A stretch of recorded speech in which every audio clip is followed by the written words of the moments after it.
Hello दोस्तों, नमस्कार। Tricky maths में आप लोग का स्वागत है। दोस्तों, आज कक्षा 6 का जो है अध्याय 3.1 जो हम लोग पढ़ेंगे, क्या पढ़ेंगे 3.1। ठीक है, तो इसमें हमारा क्या टॉपिक है, इसमें हमारा है कि गुणनखंड और गुणज क्या होता है। ठीक है, गुणनखंड और गुणज क्या होता है। तो सबसे पहले हम देखते हैं गुणज क्या होता है। ठीक है, तो गुणज का डिफरेंशिएशन दोस्तों हम लोग देखते हैं क्या है कि गुणज क्या होता है हमारा, दी गई, ठीक है, दी गई संख्या में जिस संख्या का गुणा कर, ठीक है, दी गई संख्या में जिस संख्या का गुणा कर नई संख्या प्राप्त हो। अगर किसी संख्या में हम गुणा कर रहे हैं, अगर उससे नई संख्या प्राप्त हो रहा है तो उसी को हम लोग क्या बोलते हैं, गुणज बोलते हैं। क्या बोलते हैं, गुणज। ठीक है, तो देखिए जैसे एग्जाम्पल हम लोग देख लेते हैं। जैसे कि मान लीजिए 5 का, ठीक है, 5 का गुणज, ठीक है, क्या है 5 का गुणज।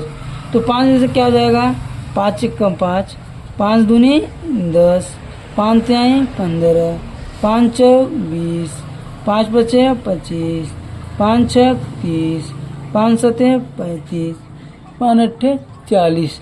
ठीक है, तो ये देखिए 5 का गुणज क्या हो जा रहा है, नया नया अंक प्राप्त हो रहा है। 5 में हम 1 का गुणा करें तो 5 आ जा रहा है, 5 में 2 गुणा करते हैं 10, 5 में 3 गुणा करें 15, 5 में 4 गुणा करें 20। ठीक है, 5 में 5 गुणा करेंगे 25, 5 में 6 गुणा करेंगे 30 हो जाएगा, 5 में 7 गुणा करेंगे तो 35 और 8 गुणा करेंगे 40 हो जाएगा। ठीक, इसी अनुसार अगर हम लोग 8 का गुणज पूछ लिया, ठीक है, 8 का गुणज तो क्या होगा, 8 × 8, 8 दूनी 16, 8 तिरी 24, 8 चंग 24, ठीक, 8 तिरी 24, 8 चौक 32। ऐसे डाटा क्या हो जाएगा, बहुत सा हो जाएगा इसका। ठीक है, तो ये हमारा क्या था, गुणज था।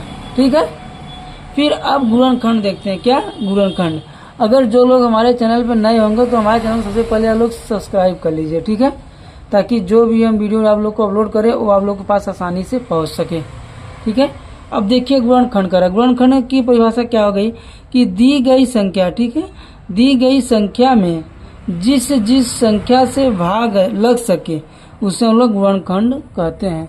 मतलब इसका गुणनखंड कहने मतलब ये है जिस संख्या से जो है डिवाइड हो जाए, कोई संख्या है जिस संख्या से डिवाइड हो है वही क्या है, गुणनखंड है। ठीक है, जैसे में देख लेते हैं, अगर हम 12 का देखते हैं, ठीक है, तो 12 हमारा किस से कटेगा, 12 हमारा 1 से कटेगा, 2 से कटेगा, 3 से कटेगा, 4 से कटेगा, 6 से कटेगा और स्वयं 12 से भी कटेगा। तो ये हमारा क्या हुआ, यही जो हमारा डी हुआ यही क्या है, गुणनखंड है। ठीक है, 12 का गुणनखंड क्या हुआ, यही हुआ। अगर इसी तरीके से मान लीजिए दे दिया 24, ठीक है, अब 24 देखिए 24 किससे कटेगा, 1 से कटेगा, 2 से कटेगा, बाद में 24, फिर 3 से कटेगा, फिर 4 से भी कटेगा, ठीक है, फिर 5 नहीं कटेगा, 6 से कटेगा, फिर 8 से कटेगा, ठीक है, फिर 12 से कटेगा और स्वयं 24 से भी कटेगा। तो ये हुआ 24 का गुणनखंड हुआ। ठीक है, क्या हुआ, 24 का गुणनखंड। ठीक है, या फिर जैसे मान लीजिए दे दिया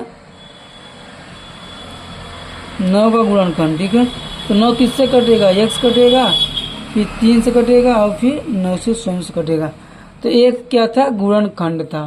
ठीक है, क्या है, गुणनखंड। ये हमारा गुणज था, ये हमारा गुणनखंड है।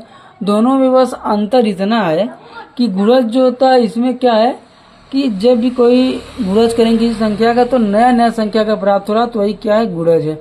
अब गुणनखंड में क्या है, कोई संख्या अगर उसको हम लोग कितना डिवाइड कर लेते हैं, जितनी बार डिवाइड होता है या फैक्टर होता है, कटता है, तो जितनी बार गुणा होता है उसका, तो उसी को हम लोग क्या बोलते हैं, गुणनखंड बोला जाता है। ठीक है, तो ये क्या था, कक्षा 6 के जो है फर्स्ट अध्याय में, अध्याय जो है 3 के 1 में जो है यही चीज़ था। ठीक है, अब अगले वीडियो हम लोग देखेंगे 3.2 का वीडियो। ठीक है, 3.2 में क्या है। तो वीडियो अगर पसंद आया हो तो अपने दोस्तों के पास शेयर करिए और जो है हमारे चैनल को लाइक और सब्सक्राइब आप लोग जरूर करिए। ठीक है, चलिए धन्यवाद दोस्तों।